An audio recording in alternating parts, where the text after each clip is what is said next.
Bonjour à tous, donc moi je suis Julien Indou, je suis oncologue médical, donc cancérologue spécialisé en oncologie endocrinienne à Gustave-Roussy et donc à Villejuif. Donc on m'a demandé de parler aujourd'hui des traitements systémiques. Quand commencer? Quand est-ce qu'on fait un traitement et quand est-ce qu'on fait une surveillance active? Quels sont les mécanismes des traitements? Quelles sont leurs cibles? Et puis qu'est-ce que c'est que la balance bénéfice-risque?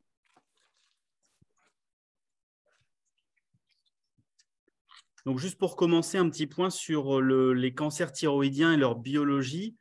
Il y a différents sous-types de cancers thyroïdiens. Les plus fréquents, c'est les cancers d'origine folliculaire.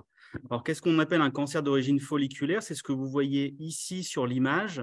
Le follicule, en fait, c'est l'élément constitutif de la thyroïde qui va permettre de synthétiser les hormones thyroïdiennes qui vont se retrouver ici. Et donc, ces cellules folliculaires, elles peuvent se cancériser, donner des cancers qui vont être soit des carcinomes papillaires, soit des carcinomes folliculaires, soit des carcinomes peu différenciés. Donc ça, c'est ce qu'on appelle les cancers d'origine folliculaire ou aussi qu'on appelle les cancers différenciés de la thyroïde. Donc, vous voyez, c'est plus de 90% des cas. Et puis, vous avez d'autres formes qui sont beaucoup plus rares. Une forme qui s'appelle le carcinome médulaire de la thyroïde. Donc, ce carcinome médulaire, lui, il ne vient pas des cellules qui sécrètent les hormones, mais il vient de cellules qui sont assez rares au niveau de la thyroïde, qui s'appellent les cellules parafolliculaires, donc qui, elles aussi, peuvent se cancériser et donner le carcinome médulaire de la thyroïde. Et puis, une autre forme aussi qui est rare, qui est une forme agressive de cancer de la thyroïde, qui s'appelle le carcinome anaplasique, et qui est une forme qui va se développer rapidement et qui est traitée assez différemment des autres cancers thyroïdiens. Donc là, pendant ma présentation, je vais principalement parler des carcinomes d'origine folliculaire en rouge et un petit peu des carcinomes médulaires de la thyroïde.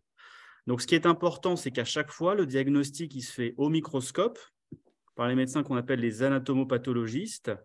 De plus en plus, on recherche des anomalies moléculaires, c'est-à-dire des mutations dans les gènes des cellules du cancer. C'est ce que vous avez dit tout à l'heure le docteur Bardet. Et puis, de plus en plus, la découverte de ces anomalies moléculaires, de ces mutations, elles ont des implications thérapeutiques et on va en reparler.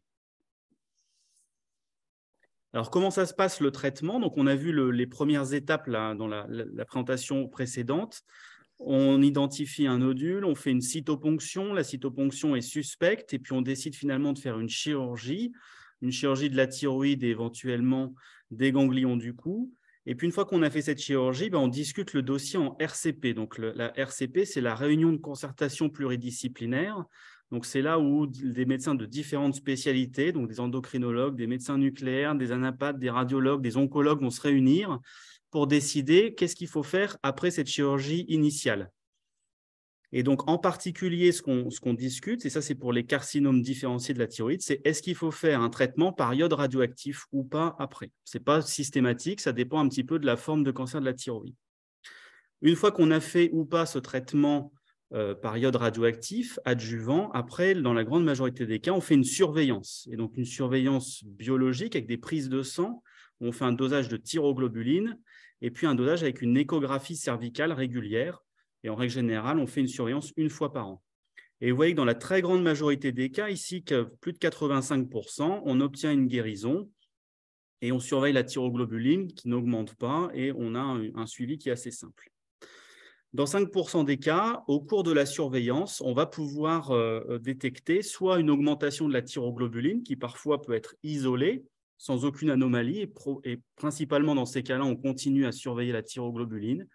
Et puis parfois, en faisant de la surveillance par imagerie avec de l'échographie, on peut détecter soit des récidives, soit une persistance de la maladie, et donc ça représente à peu près, vous voyez, 5% des cas. Et finalement, si on regarde un peu l'ensemble des cancers thyroïdiens, dans 10% des cas, on peut être amené à détecter ce qu'on appelle des métastases. Donc des métastases, c'est des localisations du cancer de la thyroïde là où il ne devrait pas se trouver, c'est-à-dire dans des organes différents. Donc ça peut être des métastases au niveau des ganglions, ça peut être au niveau des poumons, ça peut être au niveau de l'os, c'est à peu près on va dire les sites métastatiques les plus fréquents. Donc, vous voyez que ça représente uniquement 10% des cancers thyroïdiens. Et dans ces cas-là, le traitement principal en premier lieu, ça reste encore l'iode radioactif, donc l'iode 131, qui va aussi permettre d'obtenir une guérison dans à peu près 5% des cas. Et puis malheureusement, dans les 5% restants, les métastases vont ne pas fixer l'iode et on arrive dans la situation de cancer thyroïdien réfractaire, c'est-à-dire réfractaire au traitement par iode. Donc, on va détailler un petit peu ces différents traitements. Mais j'insiste bien, là, on est sur la partie, on va dire, assez faible en termes de probabilité de cancer de la thyroïde qui représente 10% des cas. Alors, ce qui est particulier avec la cellule thyroïdienne, je vous ai montré tout à l'heure le follicule, vous avez ici les cellules, et en fait, elles sont rangées les unes à côté des autres. Et en fait, ce qu'il faut comprendre, c'est que ces cellules thyroïdiennes, c'est un peu comme des usines à faire des hormones thyroïdiennes. Et donc, à un endroit de leur membrane, c'est-à-dire à leur base, elles vont capter l'iode, ici par ce récepteur qu'on appelle le récepteur Nis. Et cet iode, il va être capté par la cellule thyroïdienne et il va être transformé en hormone thyroïdienne qui va être mis ici dans la colloïde. Et donc ça, c'est important en physiologie parce que ça veut dire que quand on n'a plus de thyroïde, eh ben, on n'a plus de sécrétion d'hormones, on a besoin de médicaments comme le lévothyrox. Mais ça veut dire aussi que s'il reste des cellules thyroïdiennes et par exemple des cellules de cancer, on peut utiliser cette particularité de la cellule qui est capable de capter l'iode pour faire un traitement. Et donc, c'est comme ça que ça marche, l'iode 131 ou l'iode radioactif. C'est un traitement systémique. Donc, ce qu'on appelle un traitement systémique, c'est un traitement par voie générale qui est ciblé et qui utilise la capacité de captation de l'iode des cancers différenciés d'origine folliculaire pour le traitement. Donc, les carcinomes médulaires dont je vous ai parlé tout à l'heure, qui sont plus rares, eux, ils ne peuvent pas capter l'iode et donc ils ne sont pas traités par l'iode radioactif. Donc ça, c'est la première façon de faire le traitement de manière ciblée, c'est d'utiliser l'iode radioactif. Et donc, si par exemple, on a des métastases à distance, et on peut avoir parfois des métastases au niveau des poumons, on peut faire un, puis plusieurs traitements par l'iode 131. Donc, ce que vous voyez ici, c'est ce qu'on peut obtenir après, une fois qu'on a fait l'administration du traitement par iode. 2 ou 3 jours après, on fait ce qu'on appelle une scintigraphie. Donc, c'est l'image ici que vous voyez à droite. Et vous voyez les points noirs, c'est là où l'iode 131 s'est fixé au niveau de la maladie.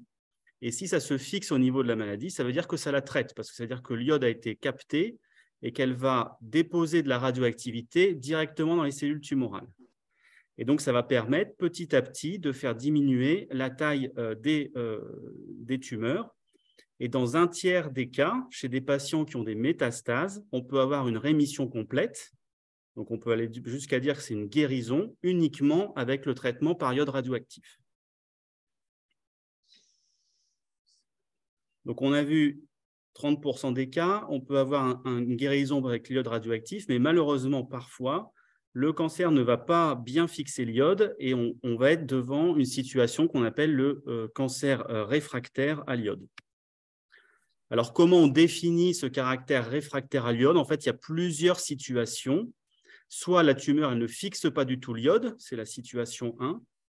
Soit sinon, vous avez une partie de la maladie qui fixe l'iode, une autre partie qui ne fixe pas. Donc ça, on peut s'en rendre compte quand on regarde la scintigraphie après le traitement.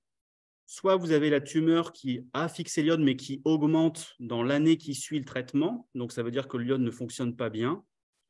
Ou alors, ça veut dire qu'on a fait plusieurs traitements par iode, mais qu'au bout de 6 traitements, 600 millicuries, c'est à peu près la dose de 6 traitements, il reste de la maladie et on sait alors qu'on n'arrivera pas à guérir grâce au traitement par iode. Donc, c'est à ce moment-là qu'on parle de cancer thyroïde réfractaire à l'iode. Et donc, quand on est dans une situation comme ça de cancer de la thyroïde réfractaire à l'iode, les questions qu'on se pose, c'est toutes ces questions-là.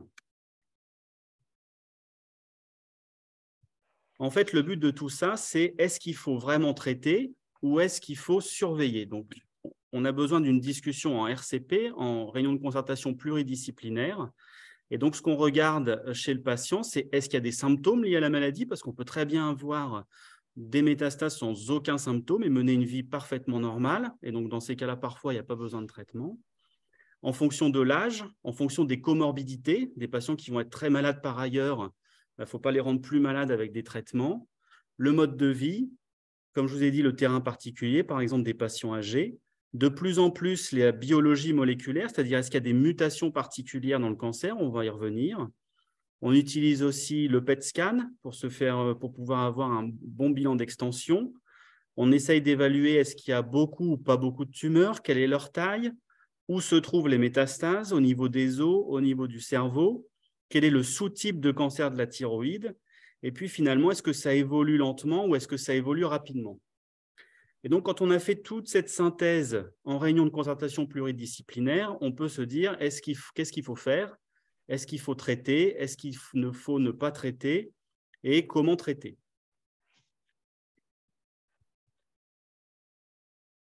Donc, premier cas de figure, on a une maladie qui est présente, qui ne fixe pas l'iode, mais qui est stable ou très lentement évolutive. Ça peut être des petites métastases au niveau du poumon. On n'a aucun symptôme, et ça, c'est finalement assez fréquent, et on sait qu'il n'y a pas de risque de complications. Et donc, dans ces cas-là, on fait uniquement une surveillance active avec uniquement du lévothyrox. Donc, qu'est-ce que ça veut dire surveillance active? Ça veut dire qu'on fait des consultations régulières et régulièrement, on refait un scanner, une échographie, des examens pour voir si la maladie évolue ou n'évolue pas. Alors ça, c'est vrai que c'est un petit peu contre-intuitif. Pourquoi, alors qu'on a une maladie avec des métastases, entre guillemets, on ne fait rien, on fait juste une surveillance? Et en fait, on a des études qui ont été faites. Par exemple, là, je voulais vous montrer l'étude qui a été réalisée au Centre de lutte contre le cancer à New York. Ils ont étudié 88 patients qui avaient un cancer de la thyroïde avec des métastases pulmonaires. Et ils ont regardé quel est le temps d'évolution des métastases pulmonaires chez les patients. Et ce dont ils se rendent compte, c'est qu'en fait, chez plus de 30% des patients, les métastases pulmonaires, elles n'évoluent pas ou elles évoluent très peu sur une durée supérieure à 2 ans. Et donc, quand c'est comme ça, on se rend compte que la maladie n'évolue pas ou alors très lentement. Et donc, il n'y a pas forcément besoin de traitement parce qu'il n'y a aucun symptôme qui est engendré. Et au contraire, nos traitements à visée antitumoraux peuvent avoir beaucoup d'effets secondaires. Et donc, on essaye de maintenir la qualité de vie sans faire de traitement, uniquement une surveillance. Dans les carcinomes médulaires de la thyroïde aussi, on a, vous savez, la calcitonine. Donc, on peut doser ce marqueur de calcitonine. Et puis après la chirurgie initiale, parfois, la calcitonine n'est pas négative. La calcitonine reste positive, détectable, puis elle augmente un petit peu ou pas beaucoup. Et on peut se poser la question, pourquoi on ne fait rien d'autre que de faire des consultations avec un dosage de calcitonine? Mais ça, c'est une étude qui a été faite en France. Vous voyez, 65 patients qui avaient un carcinome médulaire de la thyroïde, donc une des formes rares dont je vous ai parlé, 5% des cas, et qui avaient une calcitonine détectable après la chirurgie. Et qu'est-ce qu'on voit dans cette étude? C'est qu'en fait, quasiment 2/3 des patients vont avoir soit pas d'évolution, soit une augmentation de la calcitonine sur une durée supérieure à 2 ans. Donc, encore une fois, une évolution, si elle existe, qui est très, très lente. Et encore une fois, dans ces cas-là, si on fait des traitements, on va avoir des effets secondaires avec un avantage et puis un bénéfice qui est nul. Donc, c'est pour ça que dans certaines situations, alors qu'il peut y avoir des métastases, alors qu'il peut y avoir des marqueurs qui sont détectables, voire qui augmentent un petit peu, entre guillemets, le médecin, ce n'est pas qu'il ne fait rien, mais il fait une surveillance sans traitement parce que la balance, ce qu'on appelle la balance bénéfice-risque, elle est plus en faveur des effets secondaires que de débuter un traitement. Deuxième situation, c'est une ou quelques métastases qui vont peut-être augmenter un petit peu, ou alors qui occasionnent des symptômes, ou alors qui, si elles augmentent trop, peuvent causer des complications. On pense par exemple à une métastase osseuse qui peut donner des douleurs ou qui pourrait risquer une fracture. Mais vous voyez, s'il n'y en a qu'une seule, est-ce qu'il faut donner un traitement par voie générale ou est-ce qu'il faut plutôt traiter uniquement cette métastase? Donc, dans ces cas-là, bien souvent, ce qu'on recommande, c'est un traitement local, c'est-à-dire traiter uniquement l'endroit qui pose problème. Alors, il y a beaucoup de traitements locaux qui sont possibles. Bien sûr, on pense à la chirurgie. La chirurgie, on enlève. Mais il y a beaucoup aussi de techniques qui sont non invasives. Donc, il y a la radiothérapie. On peut faire des rayons pour essayer d'empêcher la tumeur d'augmenter. Et puis, de plus en plus, il y a des techniques de radiologie interventionnelle. Donc, la radiologie interventionnelle, c'est des traitements sous contrôle de la radio ou du scanner. On peut soit chauffer, soit refroidir pour détruire les métastases. Donc, vous avez par exemple là, ce qu'on appelle la radiofréquence. Donc, vous avez ici, vous voyez,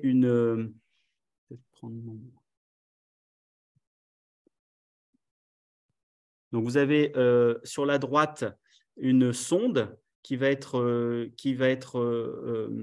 mise en place sous contrôle du scanner. Là, vous voyez le radiologue qui le met en place sous le contrôle du scanner.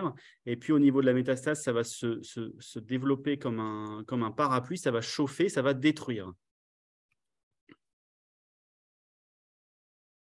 Vous avez aussi ce qu'on appelle la cimentoplastie. Donc ça, la cimentoplastie, c'est pour les métastases osseuses. Donc vous avez ici une vertèbre. Et puis vous voyez que là, à droite, là, c'est un petit peu plus clair. Et donc à l'endroit où c'est un peu plus clair, ça veut dire qu'il y a un petit trou qui a été fait par une métastase. Et donc pour éviter que la vertèbre soit fragilisée, on peut mettre du ciment à la place, ce qu'on appelle une cimentoplastie. C'est ce que vous voyez sur le schéma. Et vous voyez en bas à droite sur le scanner, là, c'est devenu tout blanc. Et donc, ça, on peut contrôler la mise en place du ciment sur le scanner. Et puis, enfin, il y a les techniques de radiothérapie qui peuvent traiter des lésions à la fois au niveau des os, à la fois au niveau du cerveau. Et ce qu'on vous montre là sur ces images, en fait, à gauche, ce sont les nouvelles machines de radiothérapie qui sont de plus en plus développées, qui permettent de faire ce qu'on appelle de la radiothérapie stéréotaxique, c'est-à-dire qu'on dépose la dose uniquement là où il y a de la maladie. C'est ce que vous voyez ici sur les coupes de scanner. Là, ce qui est rouge, c'est l'endroit où on met de la dose et vous voyez que tout le reste du cerveau n'est pas atteint par les rayons. Donc, on arrive à être de plus en plus précis pour ne traiter que certaines localisations.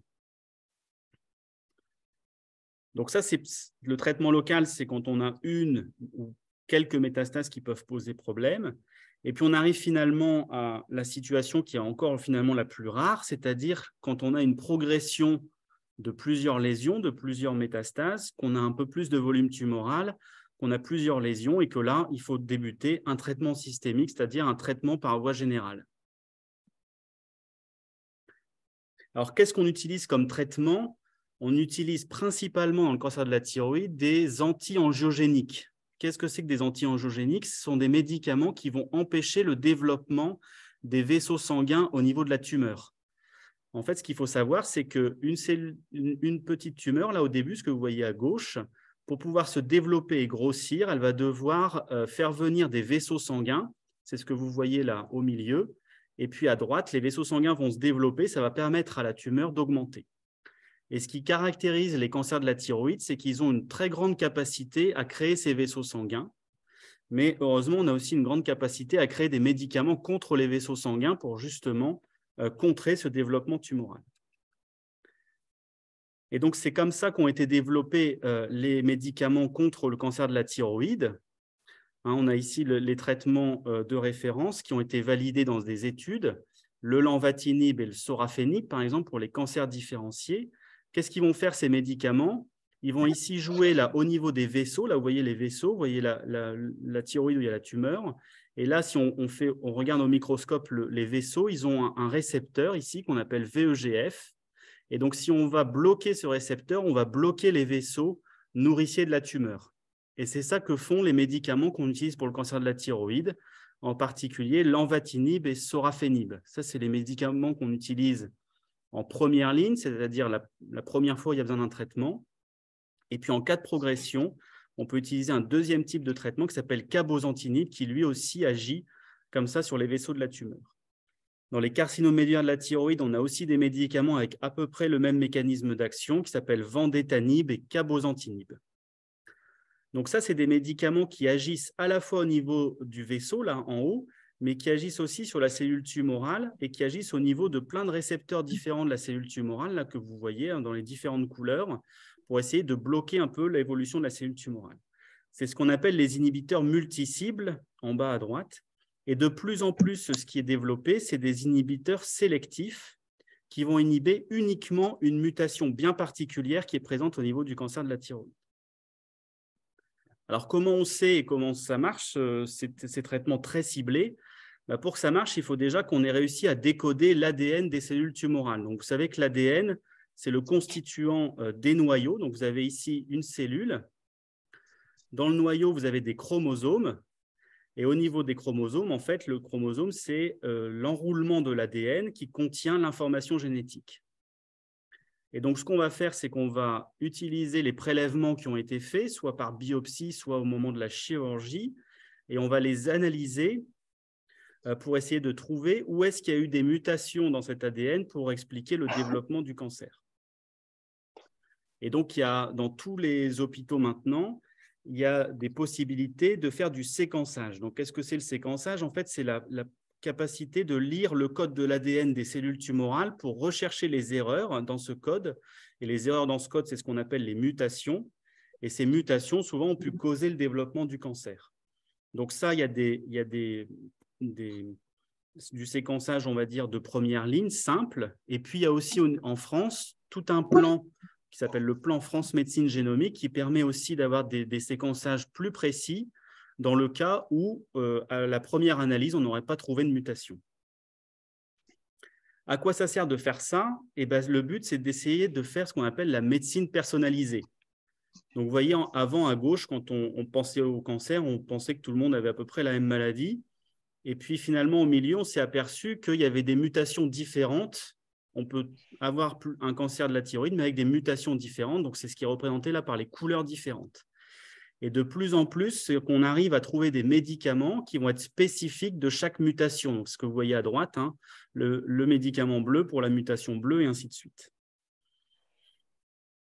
Et donc, quand on regarde au niveau des cancers différenciés de la thyroïde, on a à peu près 40% de ces cancers pour lesquels il y a ce qu'on appelle une cible thérapeutique, c'est-à-dire une mutation pour lesquelles on a des médicaments spécifiques. Donc, dans les cancers différenciés, c'est en grande majorité une mutation au niveau d'un gène qui s'appelle BRAF. Et puis, vous voyez, dans 5% des cas, il y a des fusions qu'on appelle RET ou NTRK, pour lesquelles également on a des médicaments spécifiques. Donc là, je vous ai mis les noms des médicaments à droite. Ce qu'il faut savoir, c'est que pour l'instant, il n'y a aucun de ces médicaments qui n'a une autorisation de mise sur le marché. C'est-à-dire qu'on ne peut pas aller à la pharmacie pour avoir ces médicaments-là. Pour l'instant, c'est principalement des médicaments qui sont réservés aux essais cliniques parce qu'il y a encore besoin de validation de leur efficacité. Ils semblent assez efficaces, mais il y a besoin de plus d'études. Et pour l'instant, aucun n'a été comparé au traitement de référence qui est le lenvatinib, donc celui qui inhibe les vaisseaux dont je vous ai parlé au début, qui reste le traitement de référence avec le sorafenib. Donc on parle beaucoup des traitements ciblés. C'est des traitements qui sont prometteurs, mais qui pour l'instant encore ne sont pas disponibles en pharmacie. Avec la connaissance de ces mutations, on s'est rendu compte aussi, en particulier quand il y a une mutation BRAF, là dont je vous ai parlé juste avant, qu'en utilisant un médicament qui va contre BRAF, on peut réinduire la capacité de certains cancers de la thyroïde à recapter l'iode radioactif. Vous avez peut-être déjà entendu parler de ça, c'est ce qu'on appelle la redifférenciation. Donc, on donne le traitement, et alors qu'avant, il n'y avait pas de fixation d'iode, quand on met un traitement par iode, vous voyez ici, on a une fixation en noir qui montre que la maladie fixe l'iode. Le problème de ça, c'est intéressant, mais ça reste du domaine de la recherche.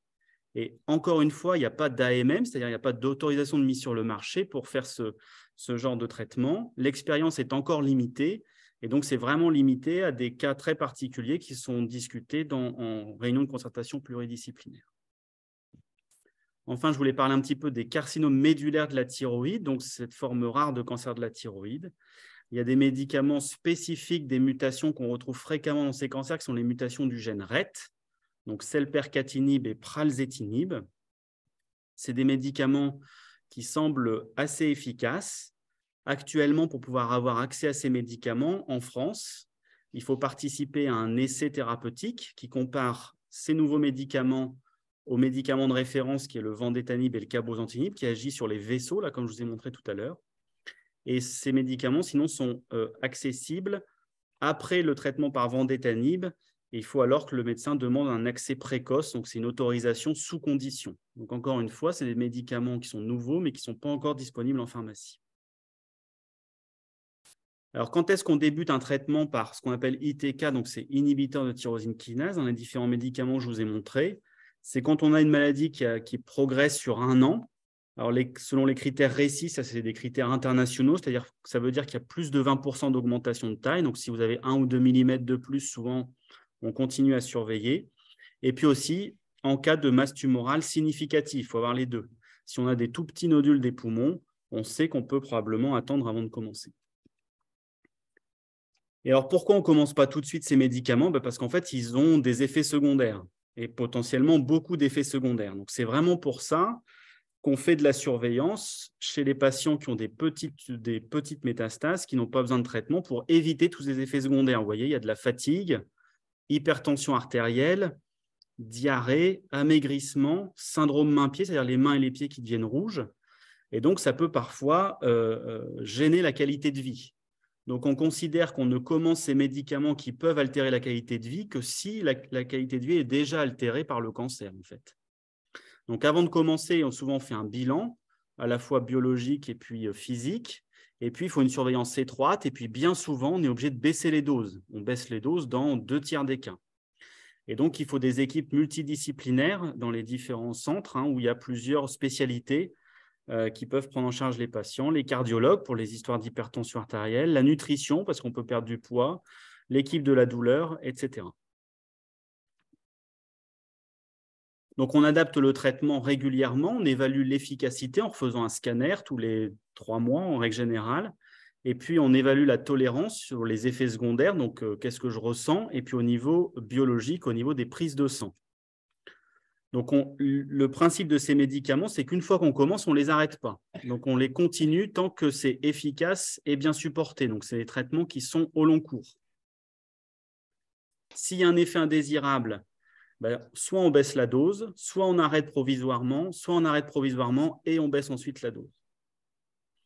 Et souvent, chez les patients âgés, on commence d'emblée à une dose inférieure parce que bien souvent, les doses qui sont recommandées sont des doses plutôt pour les patients jeunes et qui ne sont pas toujours facilement tolérables. Voilà, donc en conclusion, les carcinomes thyroïdiens réfractaires à l'iode, les carcinomes médulaires et les carcinomes anaplasiques de la thyroïde représentent une minorité des cancers thyroïdiens, vous l'avez vu, 5%. La présence de métastases ne signifie pas toujours que la maladie est agressive et parfois on n'a aucun symptôme.